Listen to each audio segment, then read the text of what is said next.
To the Kayak Bass Connection podcast. I'm glad to have you join us as we continue to explore the people and the places that make up the great sport of kayak fishing. We are also very proud to now be the official podcast of the Southern Illinois Kayak Club Tournament Trail. A lot of times we'll focus our discussions on those upcoming trail events. Today's episode is the second in a series of interviews with local fisheries biologists that oversee all these public waters that we love so much and we spend so much time on. Co-hosting with me today is Mr. Caden Cox. Caden, thank you for being here today. And I would like to welcome our special guest, which would be Illinois Department of Natural Resources Fisheries Biologist Tad Locher. Did I get the right name, last name right that time? You got the last name right, first name. Tad, I'm sorry. Yep, thanks for having me. Yeah, Tad, I appreciate you making time. I know you're a busy guy. Sure. Matter of fact, you were just on the water all day today, right? Tell us about kind of what your day was entailing today. I was. So I just got back in town, but this time of year we're doing species-specific trap netting, looking at starting with northern pike earlier in February when that water's about 40, and then switching over to muskie and water's about 45. So we started at Spring Lake, which is the brood stock for our state muskie hatchery program, and then we move on following kind of that water temp to the north. And we did Prairie Lake last week, doing Banner this week, and then we'll move on to some of our other muskie lakes. Hitting some of those lakes, looking at a really cool fish. It's not native here, but they've done really well, and it's a popular sport fish, and just it gets a lot of attention. So we try to give it equally as much attention. Yeah, it seems like the DNR has really, in the last decade or so, really started to focus more on muskie. Yep. We get a lot of questions about them, and the muskie anglers themselves are very, a passionate group. So they're always really interested in what's going on, and we try to have as much data as possible to give to them and make recommendations based off of that data. So yeah, that's awesome. I have yet to catch my first muskie. What about you, Caden? Have you had an opportunity to put one in the boat yet? Yes. Last fall, I ended up catching one in Arygyle there by Macomb, Illinois. Oh, okay. We'll be at Arygyle in 2 weeks, and there's some nice fish in there. Argyle's a really cool lake, and that's a good one. If you haven't bass fished a tournament out there, that'd be a good one for kayaks. Mm-hmm. It sure is, yep. Arygyle. Awesome. We'll have to put that in the tournament director's ear. Maybe we can line some up next year. It's kind of in the middle of nowhere, but it's a college town, so there's places to stay, stuff to do, and you could fish a 3-state, anglers too. You could fish Iowa and Missouri guys and make it over there as well. So nice. It's about 40 minutes from the Iowa border. So okay, awesome. Now I know 3 lakes that you concentrate on that we're really interested in, among others, is Sangchris, Taylorville, and Coffeen. So can you let's just start with Sangchris. That's the one I'm most familiar with. Just give us a kind of, if somebody has never been on a lake before, how would you describe Sangchris? Okay. So Sangchris is a energy company. It's owned by Vistra Energy. Used to be Commonwealth Edison back in the day, but they have a management agreement with the state of Illinois, obviously. So it is still an operational power plant lake, cooling lake. And it has been for a long time. It's, almost 3,000 acres. It fishes smaller than that though. It's got 3 main fingers. It's a big lake. It's got 3 ramps, but each finger is pretty narrow. So it's not like you don't see people and you don't, run into other traffic. It gets a ton of tournament pressure. It probably has, I think, up to close to 110 tournaments this year. Applications. Wow. So, and that's not including the tournaments fewer than 20 boats, which that's a new rule this year. 20 tournaments with fewer than 20 participants don't need to do the application process. So there could be more than that, and there likely will be more than that. So that's a tournament, almost every other day from March 10th through October. So it gets pressure. So, but it can support it. It's a fantastic lake. It's a pretty lake in the fall, especially, but it has common carp. It's turbid. You don't have, real great water clarity there. Back in the day when I was a kid, I grew up fishing that lake when I was little with my dad. So it's one of my home lakes. Awesome. So it's cool to be the one managing it now. But it used to have a lot of vegetation, had big, massive coves of American lotus and, water lily and different, submerged aquatic plants. But something happened about 15 years ago where there was a mass vegetation die off. It was a drought year. Something happened, and it wasn't just Sangchris. Quite a few other area lakes had these vegetation die offs, and there's so many common carp and turtles that it never got really reestablished. So the vegetation that people associated with Sangchris from yesteryear is no longer there, but it still has that same fish producing quality, and it's got a lot of structure. But people really liked fishing that lotus and along those weed lines. But we're trying to get it reestablished. There's some projects going on. We're trying to get that veg growing, but it's just a process. So. Oh yeah, there's a lot of wood still in the water then, or? Oh yeah, ton of wood. There's no shortage of wood, and there is some shallow areas where you can't even hardly reach the bank because of wind action and erosion. But there was a tournament there last Sunday, and I think all top 3 went over 20. So I mean, it took 22 to win. So I mean, they're chewing and there's nice fish in there. So very nice. Now you have a variety in Sangchris. I think when we did another interview, we talked a little bit about the striper population there. It's kind of unique. So that was a program started a long time ago. Pure striped bass. So when people say striper around here, a lot of times they're referring to hybrid striped bass, which is a cross between a pure striper and a white bass. And a lot of our lakes do have hybrid striped bass, but Sangchris does not. At least we didn't put them there.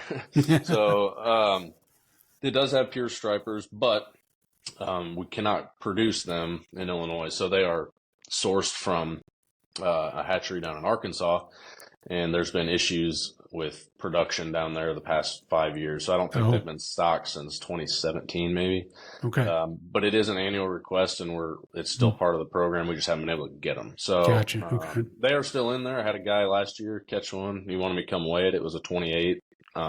So there's some giants in there, and nice. It was, every bit as wide as his live well. So there's some big fish in there, and guys are catching them on live scope now, which has kind of changed the way people fish. And they're pelagic species, so they feed out in the open. Bust falls of shad out in the middle, so they're easy to find. You don't typically catch them, bass fishing or beating wood. But those guys out in the middle or with the forward facing sonar can kind of dial them in and catch them in that deeper water. But they are in there. Sangchris is known for that historically. State records out of there.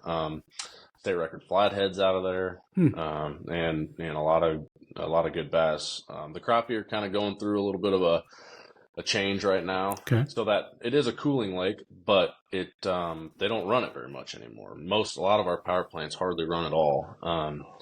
So it might have ran a week or two total out of the whole year. So once stayed, warm all year long, there's a whole hot arm that it might have been 60, 70 degrees in the middle of winter, but now it might only be a couple degrees over the rest of the lake. So now, do you see that causing any sort of kill-offs or anything with that short infusion of heat in the water? Or?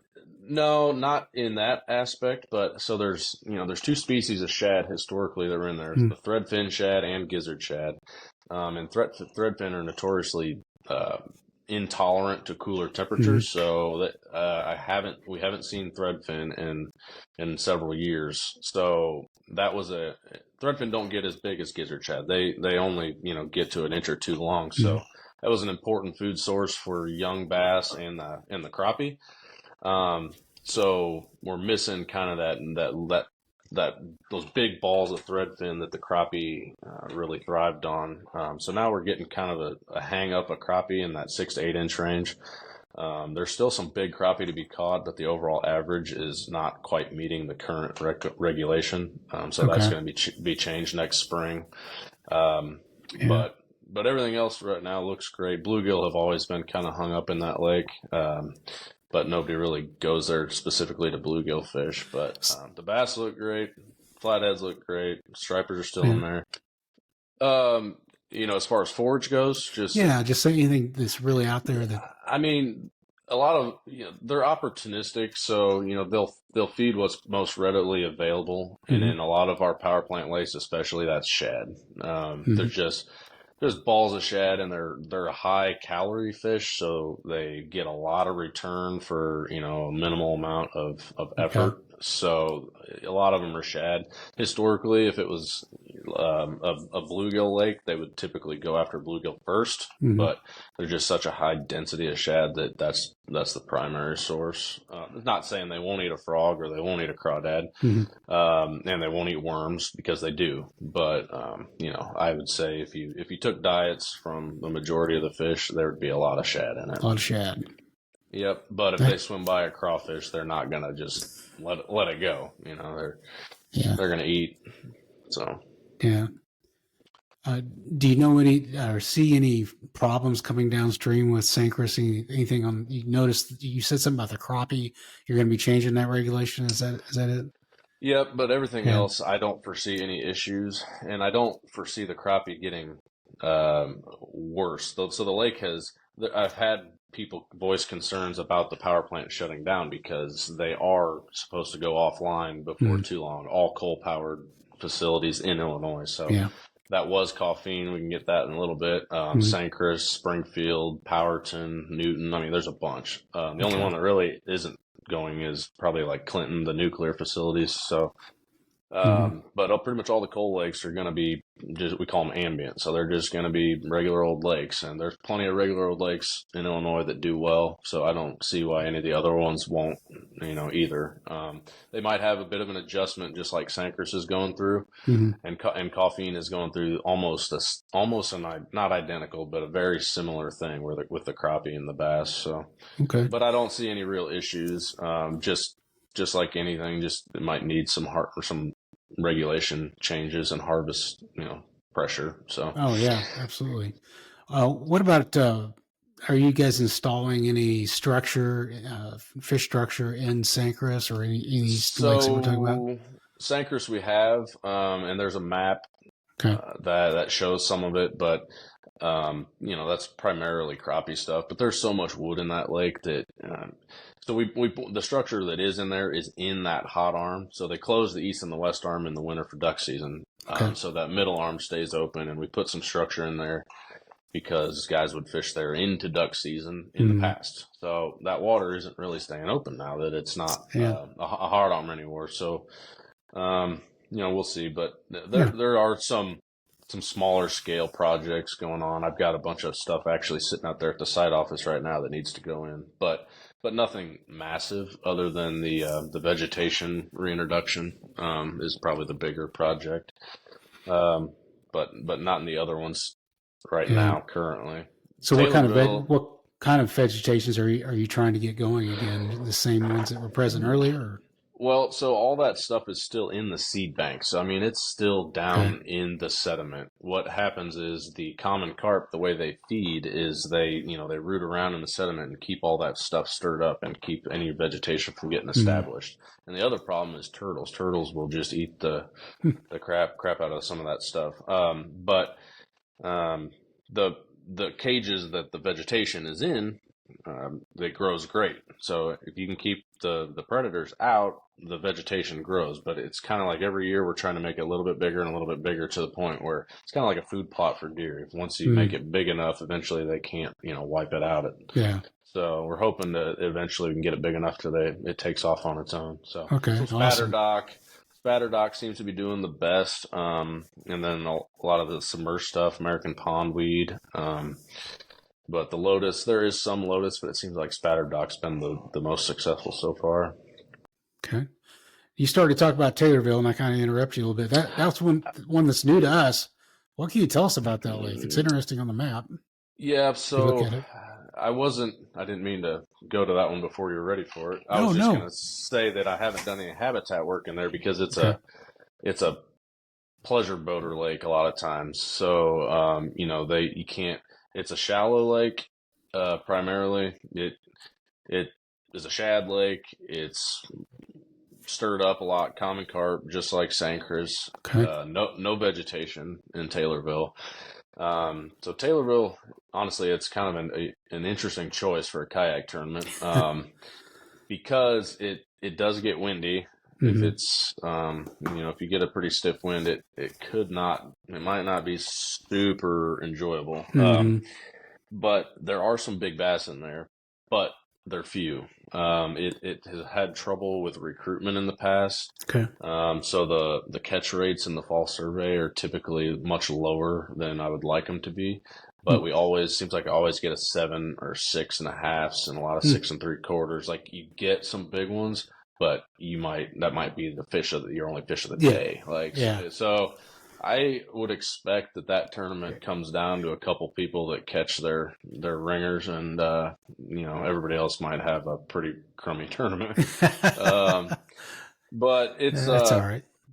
And then depends on time of year too. I don't know when that tournament is, but it could could be some boaters out. So I would say get there will be early if you can start as early as possible. And then just try to stay out of the way. Yeah.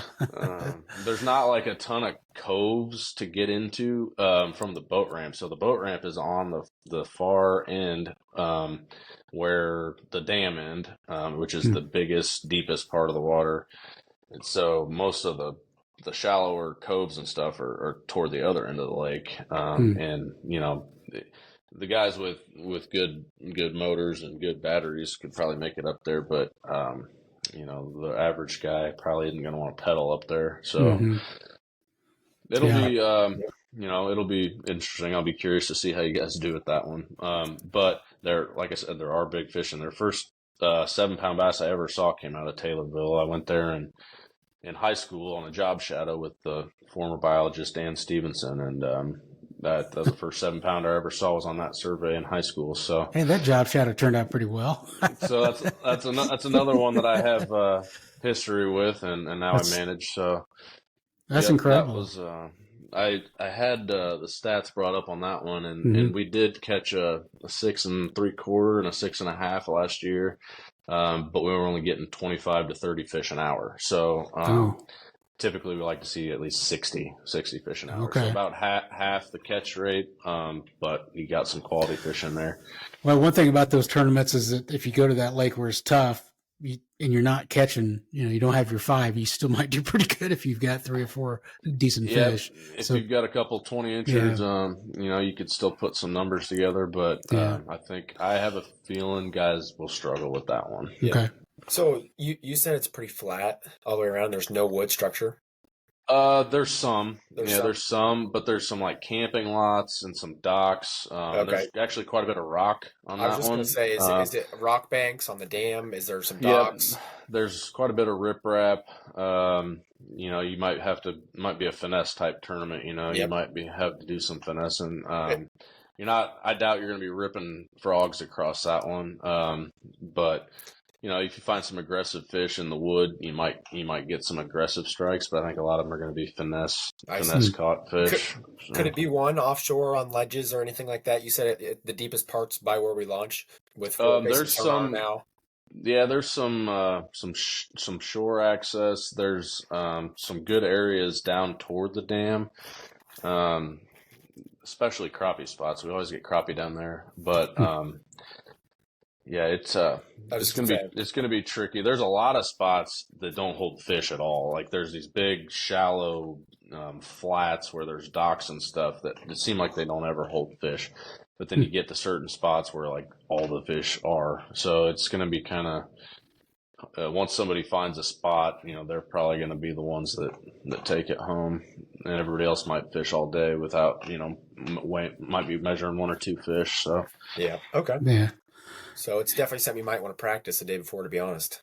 I would definitely pre-fish that one if you could. Yep. Yeah. Find the spot. And I don't know if you guys have to launch in certain areas.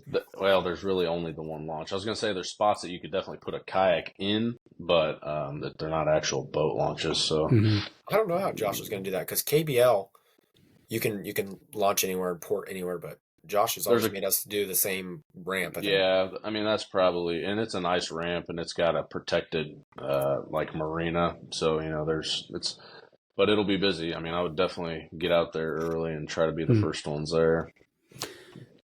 You'll have that, and Sangchris will be busy too. Well, all of them are going to be busy. That's just how it is anymore. There's just a finite amount of public water, and you just everybody's got to share. So it's a shame that the state didn't have the money or the gumption to invest in some new impoundments, but they're just not making them anymore. Yeah, you don't. I would say, and this is just a prediction, I have no idea, but once some of these coal-powered plants shut down, I could see maybe down the road we picking up some of them, but you're not picking up new ones. You're basically just going to be the sole owner as opposed to management. Yeah.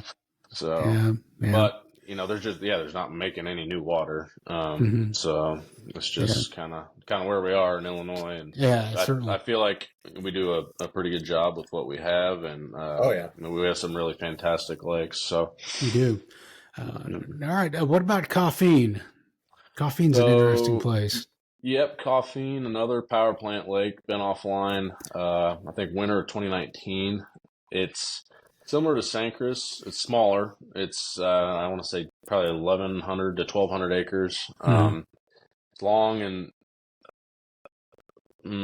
oval, I guess. It doesn't have like any fingers or anything. It's pretty much a straight shot. It does have 2 ramps. The south ramp is the main ramp, the popular ramp for the boaters. But the north ramp, which is smaller, is the better bass fishery. In my opinion, the north end of the lake is much better.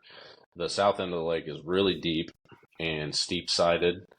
You can catch fish, and guys do, but that north end is where the survey always shows, the best fish. And it does have vegetation. It's got good vegetation. It does have common carp, but not nearly as bad, or for whatever reason, they're not as big of a problem.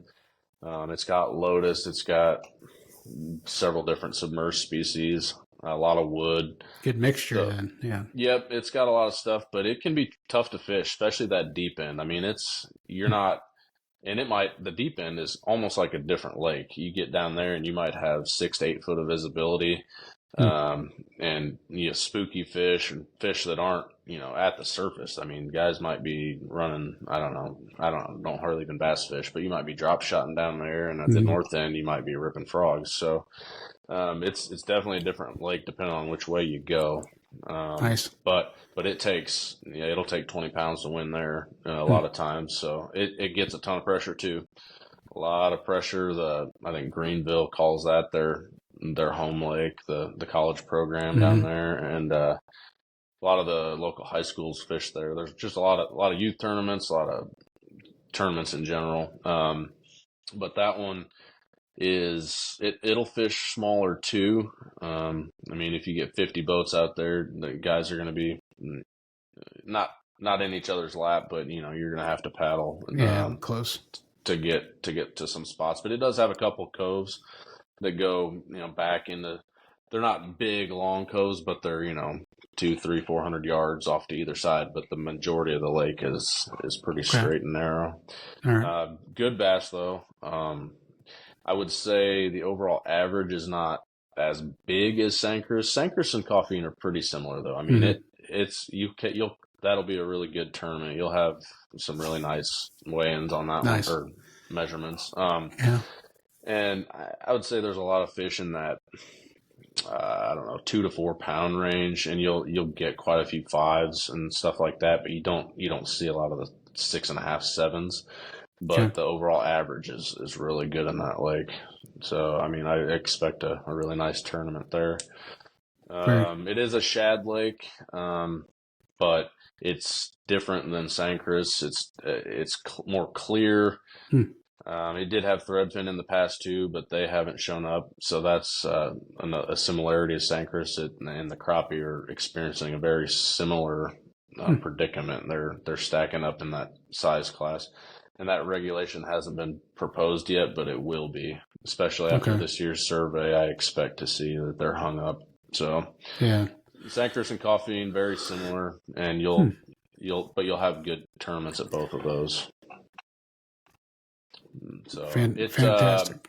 neither of them have any homes or docks or anything around them, so they're nice and that is great. Yeah. and private and quiet. Mm-hmm. A lot of wood.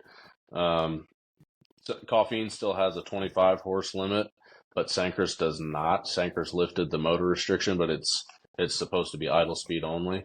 So guys with bigger boats can be on it, but they're supposed to run idle speed. So Okay. I have heard people breaking the rules, but we just replaced three CPOs down there, so I'm hoping that yeah, they'll be busy.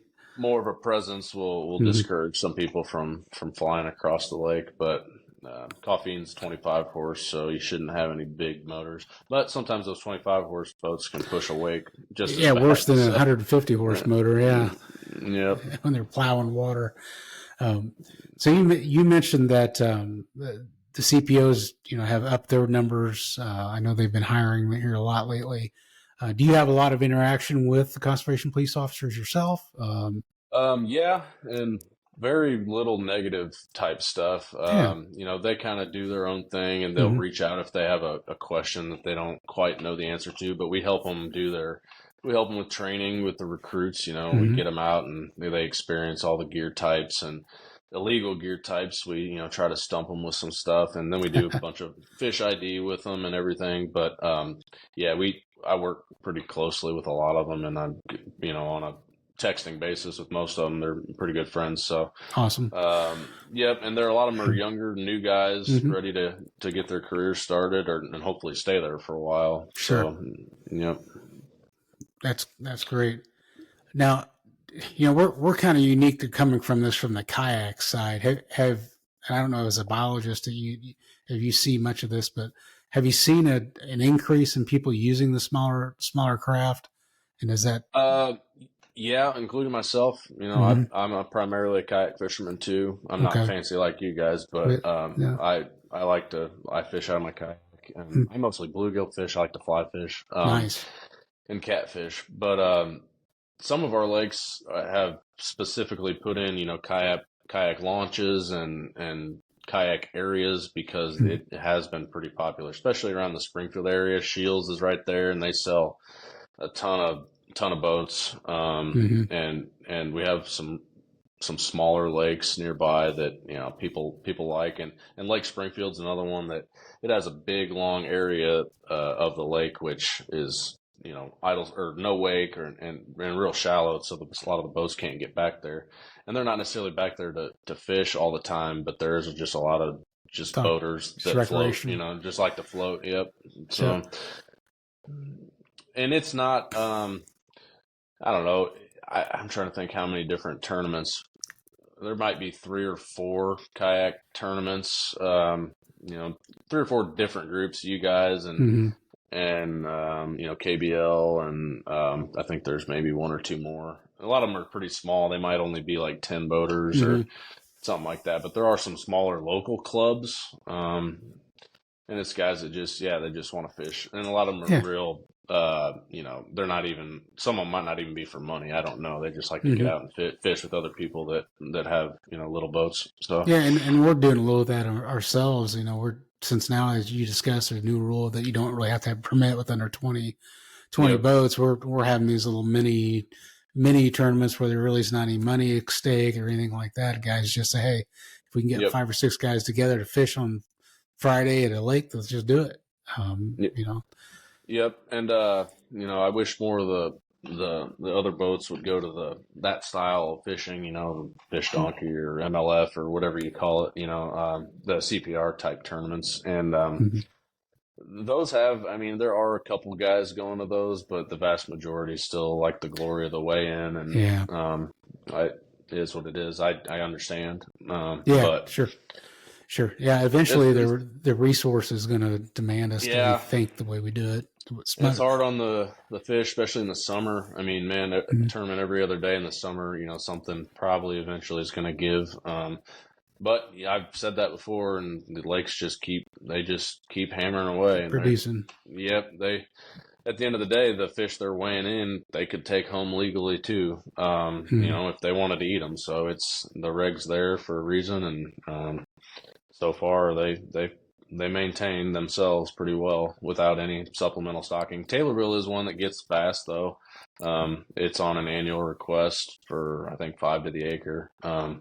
But it has maybe had minimal effect. I might need to bump that one up a little bit. So we'll see. Is it easy to get, the common species of bass, crappie, things like that? Are those stockings easy to get from your own? For the most part, yeah. The big thing is you have to justify it. So you have to have the data to back up your request. So you have to show, that, and it's typically pretty apparent in your sample. You're short on this. Your crappie are here, and all you got to do once you put our data in is you look at your graphs, look at your numbers, and it's pretty apparent most of the time. Just deciding which reg to go to at the end of the day is kind of the main thing. What's going to try to please as many people as possible. So, yeah, that can be a difficult job. You can't please everybody and do your job at the same time. Yeah, especially when it comes to multiple user groups. So, I mean, what pleases the boat fisherman might not please the kayak guys, and what pleases the crappie guys might not please the muskie guys. So, it's just you do the best you can and make everybody as happy as possible. But, I think we do a pretty good job most of the time. So. Oh, absolutely. Absolutely. Kaden, do you have anything else you wanted to ask? No, I think you guys are both covering pretty good. I'm enjoying listening. Now, one thing you mentioned, Tad, is that you kayak fish and you fly fish. You do those at the same time? I do, yeah. It took a while to kind of get good at it. I don't know, I wouldn't say I'm good at it. I'm adequate out of the kayak. There's certain types of casts that become more effective, but I can stand up in mine too and fish pretty easily. It's a 12-footer and it's stable. So, and I don't pedal. I don't have a pedal, so there's room. But you're not making any big miraculous casts, double hauling stuff. You're just flipping bluegill flies out there and catching them on the. That's got to be a blast, though. Yeah. On the beds, yep, and even a nice bluegill will pull you around, which is fun. So. Yeah. Yeah. Yeah. What lake do you like to target for bluegill? So I don't know if you guys have ever fished at Jim Edgar Panther Creek. So that's. Yeah, is that Prairie Lake? Well, that's one of them. Yep. So it's a complex. The whole park it's massive. It's 15,000 acres. Yeah, I love that place. Yeah. Prairie Lake would be an awesome place for a tournament, but the bass fisheries kind of hung up a little bit. We learned that. We had a tournament there I think 2 years ago. We learned that the hard way.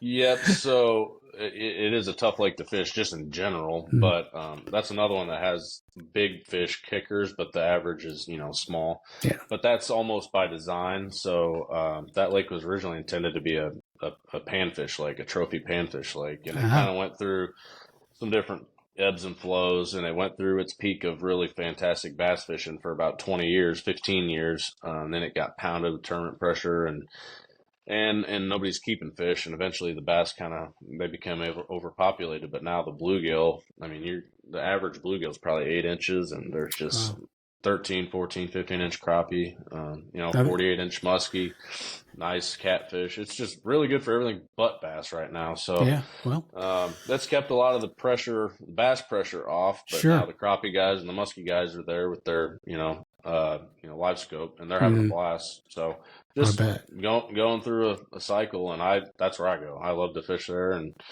it's a peaceful lake and a pretty park. So good turkey hunting. And it's great turkey hunting and deer hunting. Yep. Yeah. Now, at the start of today, we were happy to have you on because you've been out in the field all day long. You've been at Banner, so let's kind of go back and let's talk about Banner. I know, even though we're not fishing out this year, we have in years past and probably will again. And I think it's one of the neatest fisheries we have in Illinois.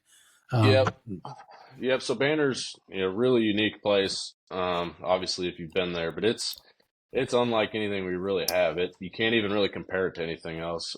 So it's coal mine ground. Most of Fulton County was coal mine, and when all those veins were left and the equipment removed, they just filled with water. And Banner Marsh was all these different coal mine cuts that the state picked up, way back when, and Rob Hilsebeck's been managing it for close to 30 years now.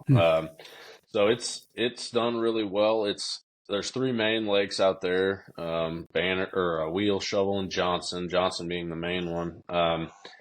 But it has a slot, which doesn't apply to you guys. But for the boat guys, it's a 12 to 18 inch slot. So I mean, guys will win tournaments with some really nice fish. But yeah, you can't keep any of those middle sized fish. So, but that doesn't seem to bother anybody because guys have some big tournaments there and they do really well. So it's 19s and above are pretty common. In tournaments. Yeah, and it's in the fall survey, you get to certain spots of that lake, and it just bass everywhere. So it's an interesting lake. I mean, it'd be tough to fish, but it's a great kayak lake, and a lot of really cool little spots to get into and fish. And I don't know if when you do the tournaments you're allowed to fish all three, or if you just fish one, but that'd be kind of fun to just pick where you want to fish and then meet at the main ramp or something. We've done the last time we were there. You could fish any of the big three, and we met at one ramp. But I know there's also a lot of small ponds there, right? That don't have ramps that you can. Yep. Well, and you can get kayaks in any of them if you wanted to. I mean, you could get a kayak anywhere, and some of those small ponds. So if the water's right, and right now it's pretty high, a lot of them connect. So like Johnson, the middle lake gets walleye, but the other lakes don't. But we sample walleye in the other ones every year. So it's there's a lot of transition, and there's muskie in all three. Okay. The crappie, I would say, are good, but it's a bass factory for sure. Yeah. So it's impressive fish that come out of there during the last tournament. I know that KBL fishes there a lot. A lot of tournament trails do. It's a lot of wood, a lot of vegetation, good water quality. It's got a little bit of everything, but not really a shad population there. I mean, it's more of a bluegill fishery or bluegill forage base, and frogs and anything else you could probably throw. But I wouldn't probably go there with a shad colored, swim bait. Not to say they wouldn't eat it because they would, but it's not they're used to seeing. Not their main forage probably out there. So awesome. Okay, do you have any other questions, Kate? Kate, you want to throw in there? I do not. Nope. Okay, fantastic. Man, you covered a lot of ground, Tad. Really appreciate the big knowledge dump that you did there. A lot of good information. Now, how long have you been managing in the management level? So I've been here 5 years now. A lot of us and other guys you'll talk to came from other entities, state funded stuff, the history survey, and a lot of us were in research and stuff like that beforehand. But I've been here in my current spot for 5 years. So great. Just getting started, but I don't plan to leave, so I'll probably be here my whole career. So you don't hear guys getting those jobs and then leaving in 2-3 years. It seems like you get a lot of guys that are career lifers, and that's a great thing. The fact that you love what you're taking care of has got to make work a lot easier to get up and go to every day. That's for sure. Yep, it's I say it's the best job in the world, but that's just me. Yeah, so well, I can see that. Well, listen, I guess there was a question I wanted to throw out there before we get off is, as a kayak tournament club or just as anglers, what can we do, or can we do anything to help your job be easier? Not really. Just continue advocating, for access is a good one, public access. And there's stuff getting involved. I don't know if you guys follow like the backcountry hunters and anglers groups and stuff like that. I'm a member of that. Yeah. Yep. Get involved with that type of legislation and just stay involved in stuff that's going on. But as far as our public water goes, just be advocates and supportive when you can, if you feel that inclined. But yeah, just and try to get the misinformation. There is a lot of bad information that gets out there, so having stuff like this is super helpful. Just getting stuff straight from the source. What's a common myth that you hear? Oh, I don't know, but there's all the Facebook groups. The comment pages just run. The comment section just run rampant, and most of the time we don't chime in because it's not worth it. But we try to put as much real good information out there as we can. So, share I Fish Illinois posts if you get a chance. A lot of our surveys are shared that way. But if anybody has any direct questions, just call us. We pick up our phone all the time. I talk to 5-6 people a day, just random questions. So just contact your biologist if you got a question or if you want the information straight from the source, and it's not some big secret. We're happy to talk to you and tell you anything you want to know. So. Well, on behalf of everyone watching and everyone that participates in these lakes and use them, thank you for taking such good care of the resource. I know it's a difficult job sometimes, trying to deal with all the user groups that all want a little something different sometimes, and we appreciate the work you do. So thank you. Yes, well, we appreciate being appreciated. So. We like it when people have good experiences, and that at the end of the day, the people that buy the licenses are what keep it all going. So, continue to buy your licenses, buy your trout stamps. Even if you don't really use it, it's $5, and that's what funds the whole program. So, thanks to everybody that buys a license and keeps everything ticking. So. All right, perfect. Well, thanks again, sir. I'm going to have you stay on while I stop recording here, but to the audience, thanks for joining us. We'll be out with another episode soon, and make sure you subscribe so you get notified.